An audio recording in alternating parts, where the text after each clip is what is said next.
Thank you. Yes, God. Yes, God. God is good and worthy to be praised. Thank you, Lord. Thank you. God brought us here for a reason. Hallelujah. Jesus. And the Bible says only 110,000.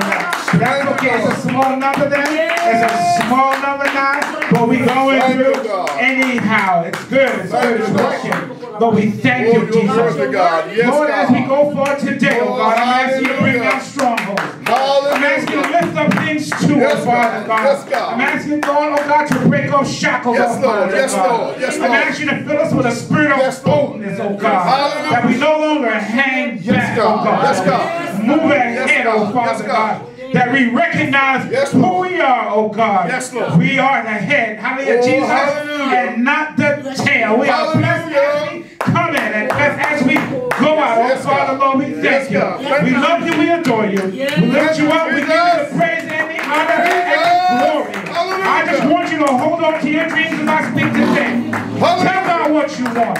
Speak into your heart. He knows your every thought anyway. This is a night of breakthrough. This is a night of blessing. You're going to come out of here changed. Hallelujah, Jesus. If you expect it, it's going to happen. In Jesus' name we pray. Amen and amen. Hallelujah. We thank you, Jesus. Hallelujah. Yes, we love you, Lord. Yes, sir. Thank you, thank you, thank you. Yes, God. Yes, Jesus. Yes, God. Thank you, Lord. Yes, God. Please. Thank you, Jesus. Yes, God. Yes, God. Thank you, sir. Yes, God. Thank you, Lord. Hallelujah, Jesus. We thank you, Lord. Amen. Have your way, God. I got to say, Pastor, yes, sir. You've done wonderful with the place. Amen. Amen. And I honor your ministry. I always have. I honor the way you love the Lord, the way you worship. Yes, God. Yes, God. And that's the key to everything. So you're on the right track. Don't you worry about a thing. Yes. At all. Sometimes things look like it's upside down. In my world too. So I'm speaking about experience, okay? It looks like that sometimes. It's supposed to look like that. All right, the Bible says that when Jesus was in his trouble, they all ran. That's right. Amen. That's right. You're gone. That's what happened. Don't worry about it. Thank you, sir. That's what happened. Yes, God. Yes, God. Amen. Hallelujah, Jesus. I'm not gonna speak long. Then I might, because Reverend Jesse always tells me, Pastor, you said you're not gonna preach long. But that's okay. I love him. I'm grateful that he's here. Reverend Jesse is a devoted brother. I mean, let me tell you something. If it wasn't for Reverend Jesse, we'd all be in a different place today. My God. Reverend Jesse sitting outside my church, and he said, "This is a church." I was like, "Yeah, this is a church." I'm teasing. And he came in, and it's been on. He used to go to this church. He came over to mine, and it's through him that this happened. So it's a Holy Ghost connection with this brother. Sure enough. Yes, God. God can use you if you want to be used. And Reverend Jesse has just blessed my ministry. He's blessing yours because it's a connection. And whenever he shows up, it's awesome. When he's gone, we know it. Oh my. Amen.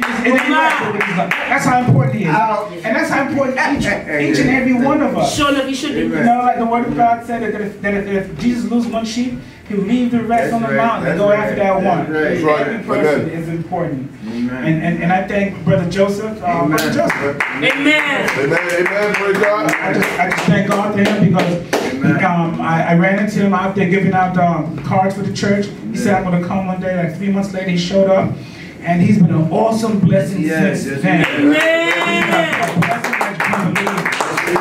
He's hungry for God. He has great ideas. He bought the church a set of drums. Nice.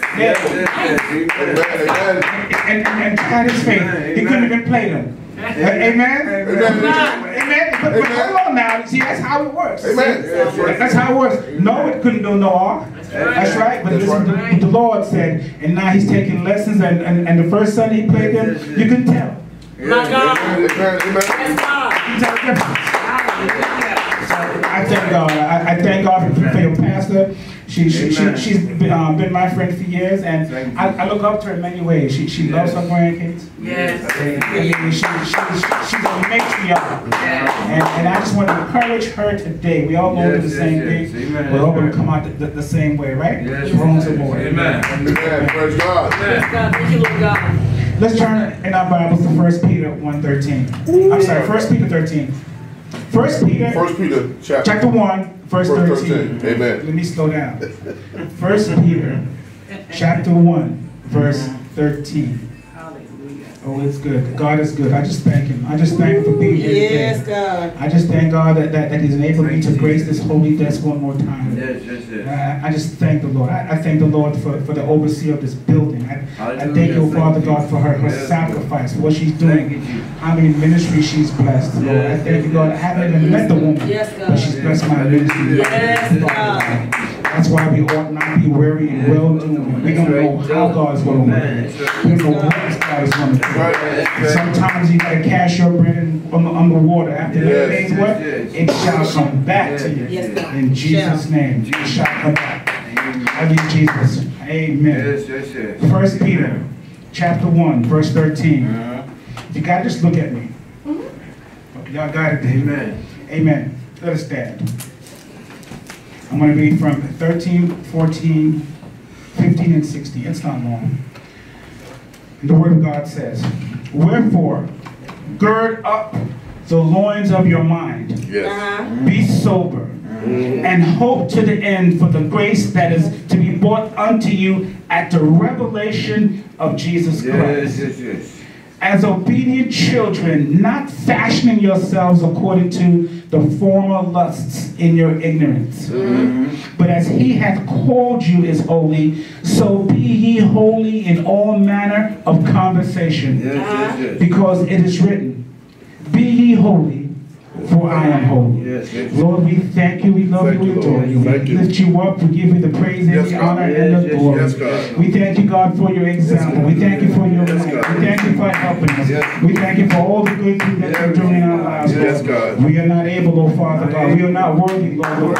Holding on to your unchanging hand, oh Father God. Lord, as the word goes forward, I want you to see every need, oh God. Reveal every heart, oh Father God. Heal everything, oh God. Lord, quiet every worry, oh God. Give them peace. I speak peace to every mind and every heart here, oh Father, Lord. I'm asking for peace over your finances. I'm asking for peace over your relationships. I'm asking for peace over your past in the name of Jesus. I'm asking for peace over your future. I'm asking for peace over right now. I'm asking for things that have gone wrong to go right, oh God. It's your time. It's your time tonight to get the job done. You're not going to come out here lacking anything. You're going to come out here with a new renewal. You're going to break through. You're not going to be the same. You're never the same when you come before the Lord. God bless them and keep them. In your holy name we pray. Amen. Amen. Thank you, Jesus. Thank you, Jesus. When I had first saw the subject, I thought it was an amazing thing. It's an ambitious thing to call men together and have the title Iron Sharpens Iron. Yes. And I thought to myself, what am I going to say? What can I say to the brethren? What can I say to the people that would make sense? And I thought of saying things like telling people like 3 ways to be happy and 9 steps to riches. All those things, right? And I also taught sort of tell the brothers, fight the good fight and just never forget that the Lord is on your side. Right.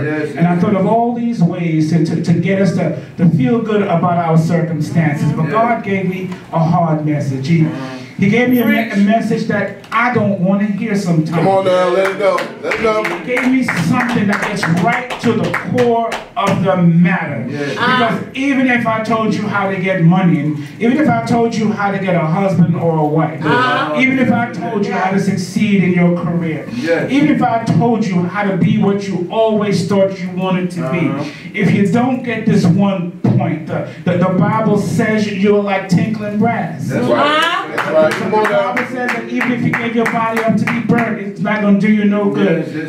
So I thought to myself, what I need to hear Come on. My goodness. Is what we need to hear. And it could be something that we're running from. Sometimes we think it's too hard. Sometimes we think it's old time stuff. That old time religion. But you know what? It's still good. Yes, it is. It's still Amen. important. And the subject that I'm going to preach about, I'm going to try to bring across is being holy. Right. Come on. Yes, God. You see, because we as men, we have power. We have physical strength. Yes. We are sons of Adam. You know, we're built as natural leaders. You can have a little boy, he'll still try to tell you what got to be and what's going to happen. That's right. We are born that way. And we try to get through life the best we can. And we do everything we can. And we think sometimes like the best example of manhood is either a man who has some kind of power or some kind of money or some man who is big and strong. Come on. But I'm here to tell you, you can have all that. You can have everything you want. That's right. You can have millions and billions of dollars. You can have all these things, but you can still, as a man of color, find yourself in handcuffs. You can still, even if you're not a man of color, you can be in the White House and still find yourself in a world of trouble. So it don't matter what you want to achieve. It don't matter what you can accumulate. It don't matter what you can do. The main question is, are you holy? I don't like that question. As Peter's talking about here, he says, wherefore gird up. And that thing gird up is not just, you know, get your belt and tie it on tight so your pants don't fall down. We're not talking about that. When he says gird up, he says do it again. He's saying regird. See, because God understands that sometimes we don't get it right the first time. Sometimes we don't get it right the 1,000th time. God, He's always willing to give us another chance. And in His word, He said, don't worry about if it don't go right the first time. Don't worry about if you failed last night. Don't worry about if you don't fail tomorrow. I know there's something waiting for you outside these doors. He is saying, don't worry about that you don't have to stay stuck. You don't have to stay down. You don't have to worry about a single thing. If you just remember, if nothing else, gird up again. Mount up again. Mount up as an eagle on wings. I got it wrong. He said, gird up again. Do it again. Get up again. Do it right this time. Yes, Lord. I always say, a righteous man falls what?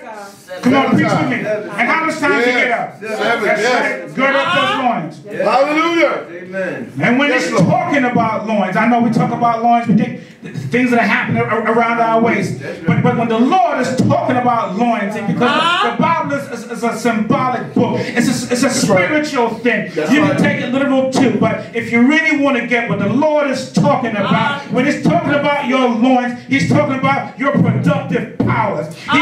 He's saying to you, whatever power you got that's individual to you, burn it up again. Mount that horse again. Don't forget, don't worry about it. You can have a power of singing. You can have the power of art. You have the power of this. You can have the power of that. You have the power of money making. If you just get up again, that same power that you had, that thing you was born with. So many times as people, we fold our dreams again up at night, and we think it's not going to happen again for you, but it's going to happen again for you. Don't forget your power. Don't forget your gift. Don't forget what God has given to you. Gird up those loins again. Get up, and get down, and get it done. That's right. Gird up your loins again. Don't worry about what happened in the past. You are not your past. You are not your future. You are not your successes. You are what the Lord says you were. Amen. Amen. Praise the Lord. And the sentence here is saying, gird up the loins of your mind. Yes. The loins of your mind. Yes, Lord. The loins of your mind. When He's talking about your mind, He's talking about your deep thoughts. He's talking about those thoughts that you can't share with nobody else. He's talking about those thoughts that even scare you about yourself. He's talking about Gird up those thoughts that you had. Yes. Gird up those things that are deep within you. Those are the things that God is concerned about. He's not concerned about the surface stuff we be thinking about. He's talking about the deep core of your personality. Sometimes they beat it out of us. They beat out our dreams. They beat out our hopes. And we believe the okie doke. We believe because how we look, we ain't nobody. I rebuke you in the name of Jesus. The devil is a liar, and that stronghold shall come down. Gird up the loins of your mind. Get it done. He says, furthermore, be sober. Yes. Now, of course, he means sober. It means stop drinking liquor. Stop getting high. But it also means stop being silly. Amen. Now, stop being foolish. He's talking about being serious. He's talking about being responsible. Because we fight for our lives. It's not just people who drink. It's not about just people who drug. It's about we who sit here and lollygag and be swept away like silly people being tossed to and fro with every kind of whim of circumstance. He's saying, get a clear mind and focus on it. Don't be silly. Be sober. Yes, Lord. That's right. Yes, Lord. And he's saying to have hope to the end. Yes, God. I'm going to tell you, hope to the end is important. I'm talking about endurance. Because sometimes you're going to gird up again. Sometimes you're going to gird up your loins. And sometimes you're going to gird up the loins of your mind. And sometimes you're going to be sober, but you might fail. Come on. Come on. You still might fail. Come on. You still might find yourself alone. You still might see your checkbook turn to -0. You owe the bank money now. That's right. That's right. Put your money in, now you owe them money. Appreciate it. Oh God. You may see your health fail. Yes, God. You may see your dreams come to nothing. That's right. That's right. God is saying, hold on to the end. Let me tell you, look at Jesus' life. He didn't come into his own until he was nailed to the cross and crucified. Go through your situation. I'm going to tell you a secret. I always wondered why God created the devil in the first place to bother us. But the devil, what we call him, he's the accuser. You know what that means? That means you're on trial. You are on trial. This life is a trial. You are on trial. And the Lord is the judge. But Satan is your prosecutor. And he has a staff. His case book is bigger than you are told. Everything that you have done in that book. And the problem is that everything that you did in that book is true. Yes, come on, preach it. It's true. Preach it. Preach it. And you're on trial. And the thing is that even though your sins are as scarlet, are you going to trust God to make them white as snow? That's what you have to do. It don't matter what you've done. It don't matter what you're going to do.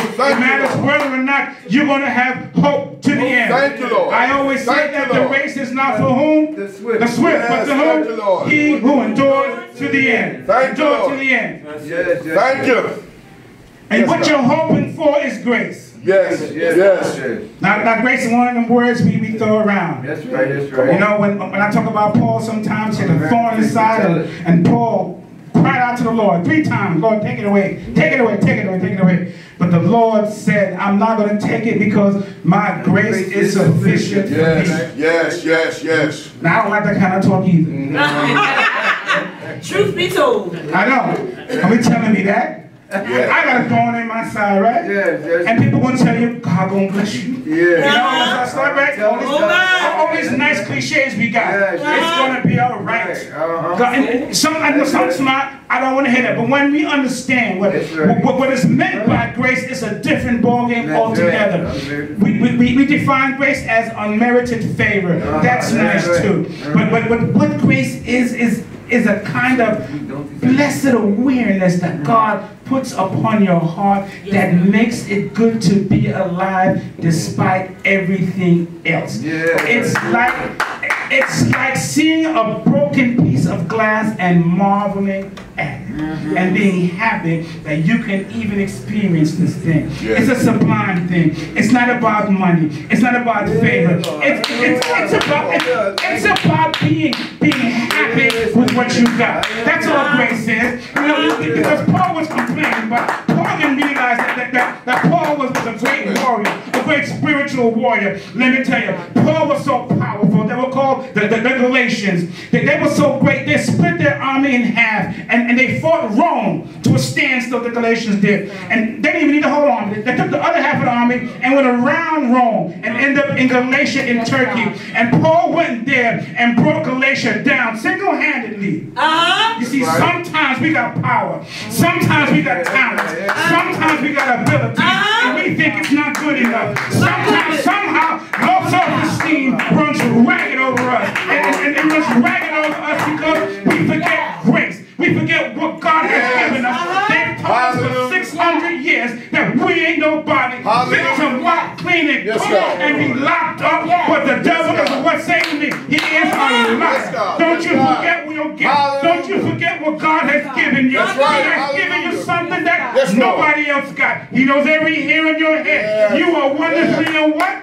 Fearfully made. Don't you worry about a thing. Paul had only recognized that he defeated what Rome couldn't defeat. In fact, Paul came to the first church in Europe, and he defeated even Rome. That's the kind of power you got. That's the kind of, let me tell you, it's not by power, it's not by strength, but it's by my spirit, says the Lord. That's your grace. You don't have to worry about nothing. You don't have to worry about nobody. So what? It don't look right. It is supposed to look right. Why? Because we walk by what? Faith, and not by what? Sight. That's right. Thank you, Lord Jesus. Yes, Lord. Thank you, Father. Yes, Lord, we love you here today. Thank you that you're in my life. I love you, Jesus. Thank you. I thank you. I thank you. I thank you. Thank you, Jesus. Hallelujah, Lord. My. But let me tell you now, speak to you. You're going to break through tonight. I said to you, and I mean, you're going to break through tonight. The Lord is here. You're going to do great things in your life. Just hold on. Just recognize His way. Just be thankful for what you got sometimes. That's where your power is. If you can be faithful over a little, what's going to happen? You're going to be trusted with much. That's right. Be thankful today. Yes, Lord. Oh, thank you. Thank you, Jesus. Thank you, Lord. Thank you, Jesus. Thank you, Lord. Yes, Lord. Yes, Lord. Yes, Lord. Yes, Lord. Oh, we thank you, God. He's going to make it right. Thank you, God. Yes, God. Thank you, Jesus. And he talks further about this grace. He describes it as being the grace that is brought unto you at the revelation of Jesus Christ. Yes. It's not about what Beyonce can reveal to you. Her grace. Come on. It's not. It's not what the grace of that show Empire can do for you. It's not what the Cleveland Cavaliers and the Golden State Warriors did for you. It's not that kind of joy. The joy that I'm speaking of, the world didn't give it and the world can't take it away. I'm talking about the grace of our Lord Jesus Christ. I'm talking about the man who was there in the beginning. The book of John 1 said, in the beginning, what was the Word? And the Word was with God, and everything was made by and through Him.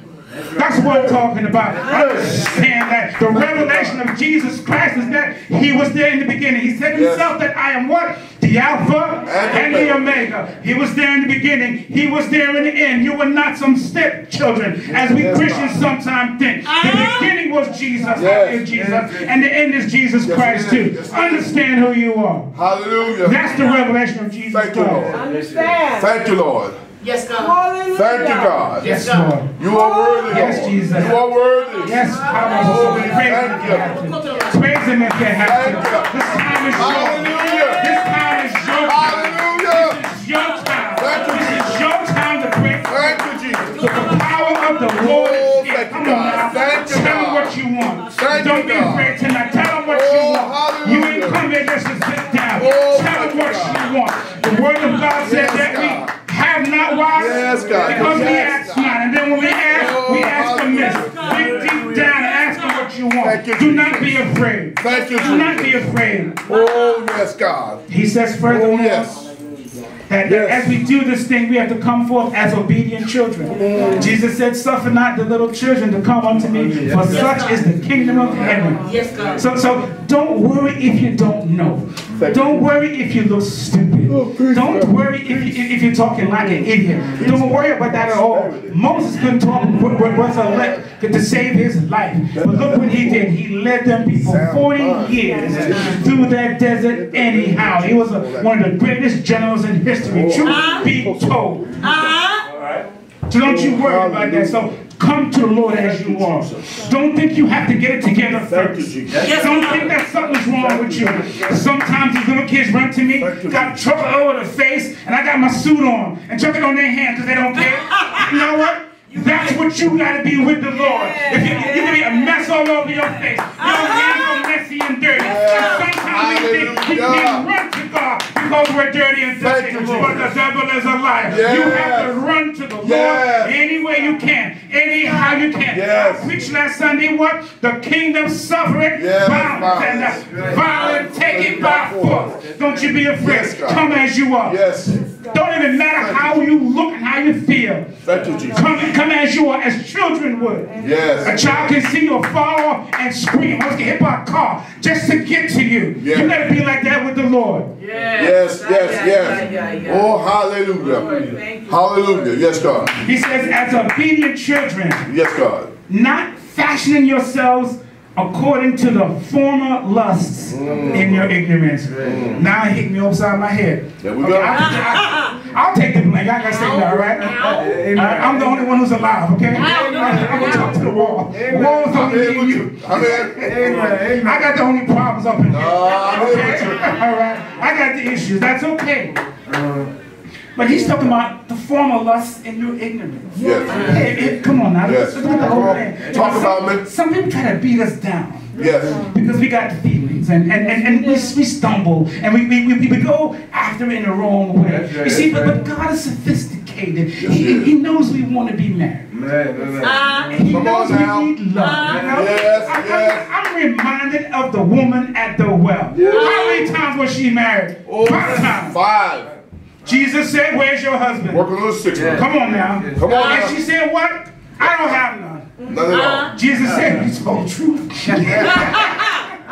He said, because the man you're with now is not your husband. But what did Jesus do? You see, she could have got killed for that. You see, she was as guilty 5 times. as owning death. That's right. But Jesus said, he understood the situation. He told her, I'm going to give you living water. And you'll never thirst again. I understand. So I'm telling you, be like your children. Come cross with your dirty face and your dirty hands and your runny nose and acting a fool trying to get on somebody clean clothes. Just come anyhow. That's what you got to do. You see, sometimes we think God is too clean for us. God is too good and we're too dirty. It is not true. Come as you are. Come like children. Don't you worry. He understands you. People will put you down, make it hard for you to live your life. But Jesus understands you. He's saying it's okay. You see, because he understands the intent. He understands the mindset. That's why he said, gird up the loins of your mind.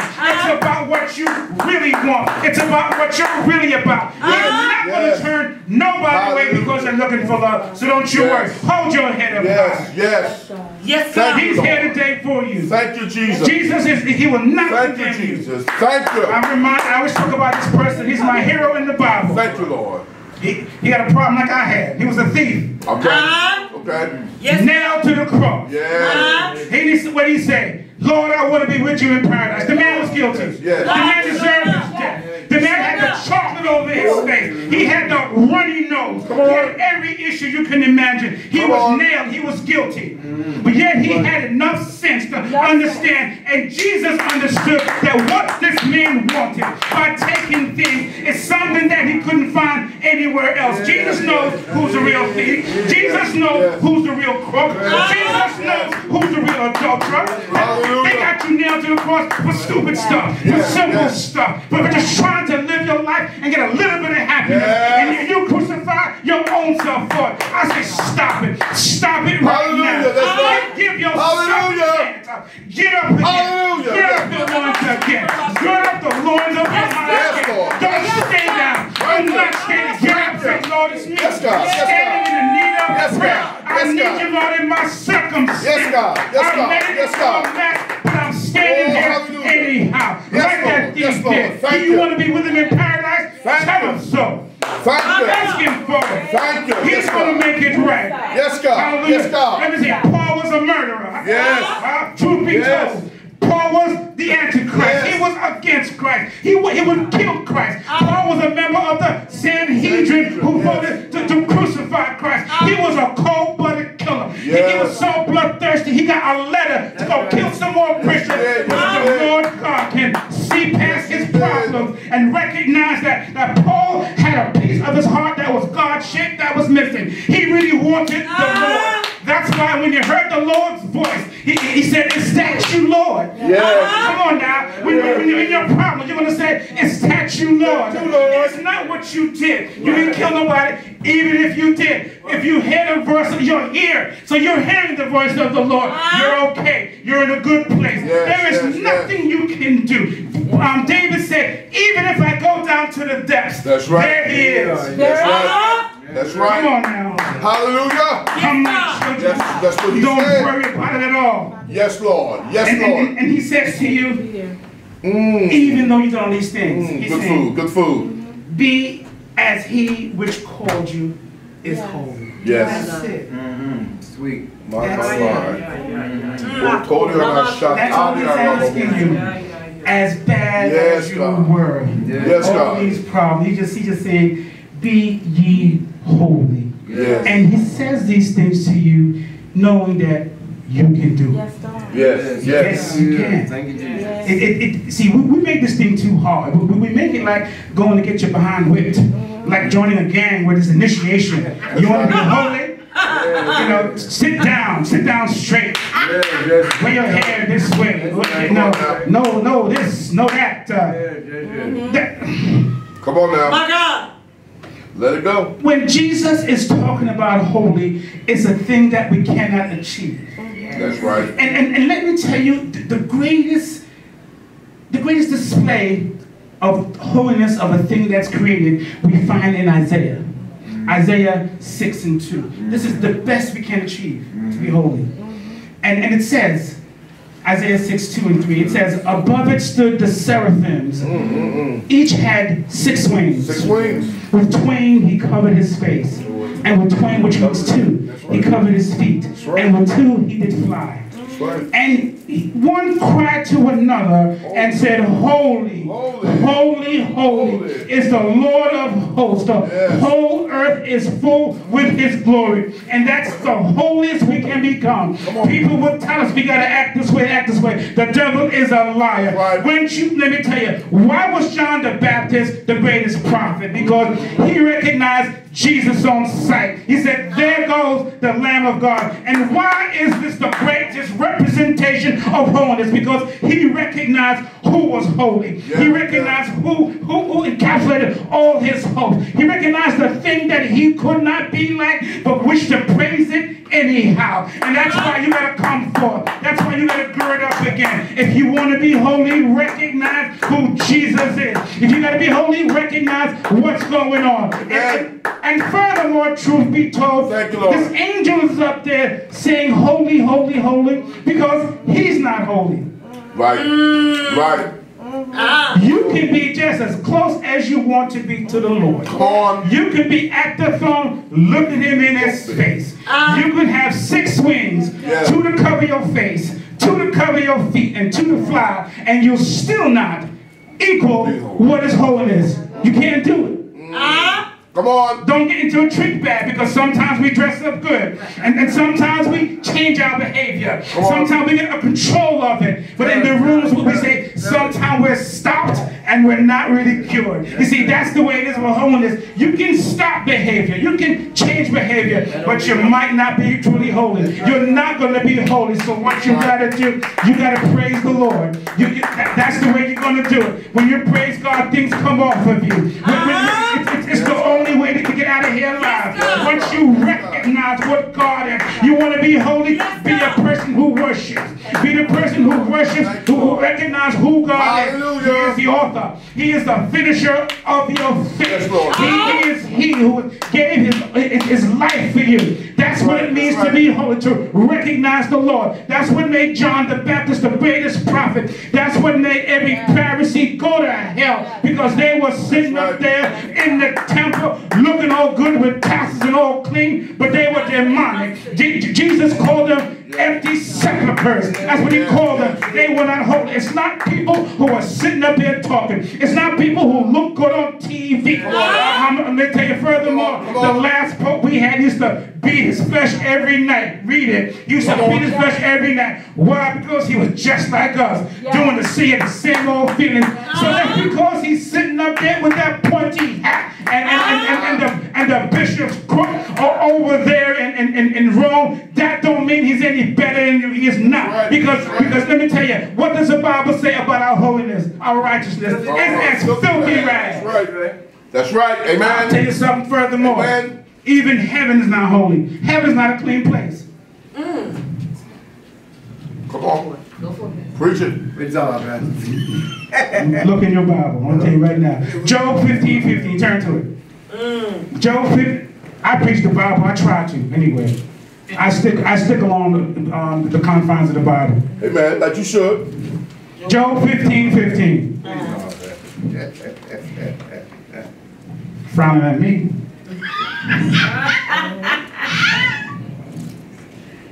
Amen. Okay. And what it says, it says, behold, he putteth no trust in his saints. That's you. Yea, the heavens are not clean in his sight. And God is the judge. He said, even in heaven, that's not what's holy. That heaven is not clean. Hear me now, because he wants you to be clear. You see, so many of us think we're going to act in a certain way and try to get to heaven, but heaven can be an idol also. We got to act in a certain way that we want to see Jesus. That we want to get there and lay eyes on him. That we all live our lives to praise him. But it's not about getting to a place. We're going to act like the Jews because they got to Israel, they think they have arrived. Just because you think you are heaven bound, that's not it. You've missed it. You can talk about heaven all you want. It's like somebody want to come to your house and don't want to talk to you. How they going to do that? And that's what it's all about. Don't think just because you might be heaven bound that is all this. There's more work for you to do. That angel was sitting up there looking in Jesus' face, and he had it right. Holy, holy, holy. The other angels are messing around with us trying to help us. But this angel, the lead angel, the one who had enough sense to worship God day and night, was saying, holy, holy, holy. If you want to be holy, it's not a behavioral thing. If you want to be holy, it's not something that you can do. If you want to be holy, it's not something that you can buy. If you want to be holy, it's recognizing who Jesus is. It's getting up in the morning and praising him. It's talking to him all the day long. It's when the thoughts in your mind, girding up your mind again, the lungs of your mind, when those thoughts rise up in your mind, it's saying, Jesus, help me. That's when you recognize when things are going wrong, your heart is sinking and saying, Lord, help me, my heart is sinking. It's when things are just blowing up in your life, and they do. They blow up over, and they blow up over, and they blow up over. But like I said to you, you're on trial. Those are only the charges that the devil is trying to place on you. But remember that you have an advocate who sits up high, and if there's nothing else, what you got to do to be holy, you got to recognize who Jesus is. There is no other way. Jesus said in his word that I am the way, I am the truth, and I am the life. He didn't say heaven is the way, the truth, and the life. In fact, he called it the kingdom of God. That's a whole nother thing altogether. So you can be up in heaven and you could still make a mistake. Hey, the angels did. The Bible says that 1/3, what would it say? Yeah, 1/3 fell. That's right. That's right. My God. That's right. That's right. You can lose your heavenly place. Yes. My goodness. Read Genesis in the times of Noah. Angels left their heavenly abode and came down and thought the children of the women of God were beautiful and made it with them and created giants. And the earth was flooded because of this wickedness. It happened then again. It can happen again. Just because you are up in heaven, and heaven is like a type of church, a temple. Just because you're up in church don't mean you have arrived. You have a lot of work to do. Even if you get to heaven, you have a lot of work to do. You have to keep your eyes on the prize. You can lose your holiness. You can lose it in the blink of an eye. But if you just gird up your loins again, if you just hold on to Jesus' hand, and I'm saying to you, what I have to you is that you have to be holy. And holy is not a hard thing. It's just what the Bible says. If you will confess with your mouth and believe in your heart that Jesus is Lord, you shall be saved. And I'm not talking about just being saved. That salvation will get you into heaven, but it doesn't stop there. Yes, God. We have to look beyond the veil. Just because you arrived don't mean that it's going to be it for you. You have things to do. You have work to do. Even when you get there and you're amongst the angels and you see all the other saints with you, you're not sitting there lollygagging. I'm predicting for you. You got work to do. You were made specially for a specific task. You got to find your way. The same way God made you today is the same way you're going to be tomorrow. You have glorified bodies, and that's how you are going to be. So the secret is, the thing that we really need to understand, holiness is about recognizing who Jesus is. Holiness is not about behavior. The Bible gives an example of the parable of the Pharisee and the sinner. Yes, that's right. Come on. And the Pharisee said, I tithe. I give to the poor. I fast. I do this. I do that. And he said, thank God I'm not like that tax collector. That's right. Come on. And tradition holds that the tax collector then was Matthew. Matthew was a tax collector. And tax collectors at that time were like mafias. That's right. They'll throw you in jail. If Rome said, I need $10,000 from the pastor, and I'm Matthew, I'm going to say, Pastor, it's $20,000. And that's what he was a licensed crook. That's what he did. Come on. But with his crooked self, putting people in jail, breaking people's hearts, robbing people legally. Yet there was this Pharisee who did everything right on paper, but he was rejected because what Matthew did, he got up in front of the synagogue and he said, Lord, forgive me, a sinner. And that's how you become holy. It's not what you've done. It's whether or not you recognize who God is and what he means over your life. That is true holiness. Come on now. Preacher. I say it again, if John the Baptist was the greatest prophet because he recognized Jesus, you become holy when you recognize him also. When you recognize him as the ruler over your life. Yes, that's right. Amen. That's right. One last point, I'm done. That's right. My God. Thank you, Jesus. My God. This holiness thing is what Satan does to you. Come on. Satan got a casebook. Everything you did. You was 1, you stole that cookie. You was 5, you exposed yourself. You was 10, you stole a car. Everything. Come on. You were looking at the magazine. You got it all written down. Right? Come on. But you see, what you got to do, you see, Satan is nothing but a tool of God. Sometimes you got to use that tool too. Right. You got to take the glory that he thinks he's going to have, and you got to say, Lord, I'm no good. That's right. Lord, I got a problem. That's right. Lord, I got an issue as long as the day is long. Lord, I'm no good. Lord, I'm motivated by this. I'm motivated by that. Lord, it is me. If you want to be holy, you gotta do what's called one of those fearless inventories of your spirit, because if you don't do it, the devil's going to do it for you. Jesus said, if you don't praise me, the rocks will cry out. And the thing is that if you don't take the inventory and figure out what's your problem and confess it to the Lord, the devil's going to do it for you. And he's going to do it in a manner to condemn you. So you have the tools to defeat the enemy. You've got the tools to bring down your own stronghold. It has to come down. And how does that stronghold come down?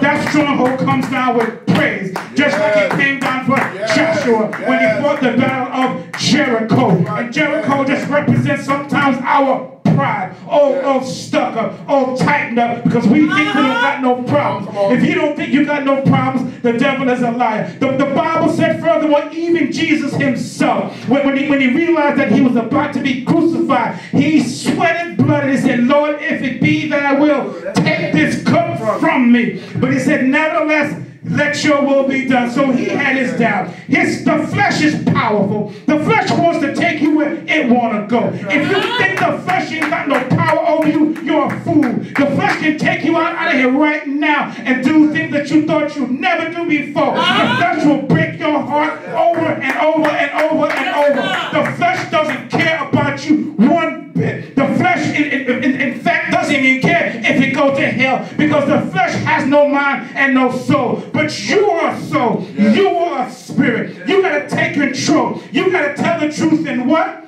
Shame the devil. That's what you have to do. You got to take that inventory. And if you're going to sit up here like a Pharisee talking about how good you are, how I've done this and how I've done that, God said he has no parts for you whatsoever. Jesus said in the last days he would say to you, when I was naked, you did not clothe me. He's talking about your spirit man too. When your spirit man needed clothing, he needed the clothing of royalty, of praise to wrap it up. You left your soul naked. Oh my! When your soul needed to be fed, you left that soul unfed. You didn't give it the word of God. Why should you have it anyway? You don't want it? You want to throw it away? It will be thrown away for you. That's what he's talking about. Yes. You got to know who you are. You got to realize where you've gone wrong. You got to tell Jesus where it hurt. Those people who were healed by the Lord came out and said, I'm blind. Came out and said, I've got an issue. Came out and said, I can't walk. Came out and said everything that was wrong with them, and he was eager to heal them. But those who held back, Jesus brushed the dust off his feet and left them, and they saw no miracles. So if you want to be holy, if you want to come out your circumstance, you got to get up and get down. You got to tell them what's going on. It's called girding up your loins again, the loins of your mind. It's like stop being so proud and high and mighty. Be like those children. You got a dirty face, yes you do. You got a runny nose, yes you do. You got all kind of things wrong with you. And instead of running to the Lord, we sit there looking cute like that man at the pool of Bethsaida. He sat there all those years waiting for a miracle. That's what we do. It's going to be a miracle. I know it. It's going to happen for me. I know it. And it does not happen. And Jesus is coming to you daily. He's saying to you, will thou be made whole? Do you want to be made whole today? And how it's made whole is that you got to talk. You got to confess. You got to get it off your chest. You got to speak truth. You got to do what you've never done before. Because if you keep your mind quiet, even the rocks will cry out. Don't be like a Pharisee. Too many times we're like a Pharisee. It is not these things that you do. It's whether or not you have love. Yes. Paul said, hallelujah. Yes. And I'll say it again. You can give your body to be burned. You can have the voice of angels. You can do all these things.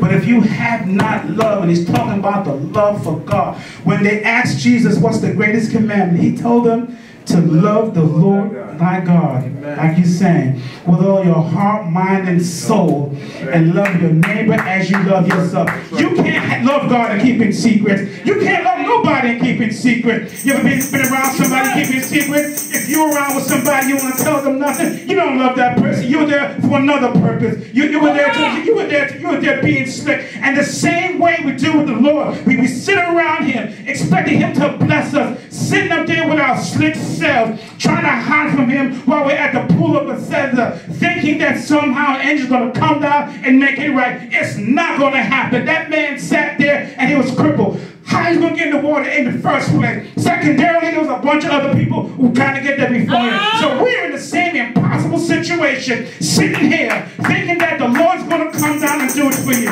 He's not going to do it for you like that. You have to recognize that you need him. And once you recognize that you need him, you got to tell him where it hurts. And how it begins, just praise him like an angel did. Praise him all day long. Praise him as much as you can. Praise him, praise him, praise him. Praise him all the day long. And what's going to happen? The reason why we praise the Lord is not because he's an egomaniac. Come on now, preacher. Because it improves us. Yes. Thank you, Lord. Thank you, Lord. If you're in the right mode of praise that you need to be in for your own soul, you feel the difference. That's right. It's good. When I praise God, when I know I'm in the right mode, I feel changes in my body. I get gastrointestinal. It's like I start to belch constantly. It's a purifying process. He may affect you differently, but when you're praising God, when you are really allowing your heart to break over the things that are bothering you. We spend hundreds of dollars a year as a nation on therapy, and all you need to do is have a little talk with God. That's holiness. Hallelujah. Amen. Amen. That's recognizing who he is. That's right. Amen. Talk to the Lord. You want to be holy? Have a relationship with Jesus. Amen. Yes. Father, Lord, we thank you, Jesus. We love you, Lord. We lift you up. We give you the praise and the honor and the glory. We thanking you for every good thing you're doing in our lives, oh God. We're thanking you, oh Father God, that you loved us, oh God. We thank you, oh God, that you made us out of the miry clay, oh Father God. We thank you for every situation that we're going through now, oh Lord. Lord, we accept that we're in a trial, oh Father God. We accept that we've been convicted, oh Father, Lord. And Lord, we're going to take the conviction documents away from the devil, oh God, and give them up to you, God. Lord, take our broken hearts, take our broken dreams, take our habits, oh Father God, take our failed relationships, oh Father God. Honor what's really driving our behavior, Lord, that we really need you, Lord. We need healing over you, Lord. We behave the way we behave, God, because we were trained this way, oh Lord. And Father God, we don't want to be like we are anymore, oh Father, Lord. We want to be like you, oh Jesus. We want to taste and see, oh God, that the Lord is good, oh Father, Lord. We want to see you, oh Father God. We want to recognize how great and mighty you are, oh God. Lord, all we see is trouble in our own sins, oh God. But Lord, now we want to see you. Lord, take us as we are, filthy, dirty, corrupt, in every single way, oh Father, Lord. We recognize that all men have sinned and fallen short of the glory of God, and we're in that club also, Jesus. So Lord, clean us, cleanse us, oh God. Give us the courage, oh Father God, to talk about what's wrong. Lord, give us the ability, oh God, the desire right now in the name of Jesus to talk and never stop talking to you. Just never stop talking, Lord. And as those memories of pain rise up, let us, oh Father God, if we can't find a word, talk in tongues about it, or however we come about it, just let us, Lord, enable us to get these things off of us, oh Father God. Let us not be like the man in the Gadarenes, but legion of demons just mocking and tearing us apart, oh Father God. The man of the Gadarenes said, Jesus is Lord. We got to do that too over our demons. They beset us mightily. Do not go down like that, my people. Raise up. God is going to bless. He's going to do it. And Jesus, I thank you for each and every person here, oh God. Yes, Lord, touch their hearts. Lord, give them that desire. Yes, Lord, help them along the way, oh Father God. Lord, help our ignorance, help our misunderstanding, help our lack of faith, oh God, and do with us as you will. Lord, we love you, we thank you, and we adore you. And in your holy name we say, amen. Amen. Amen.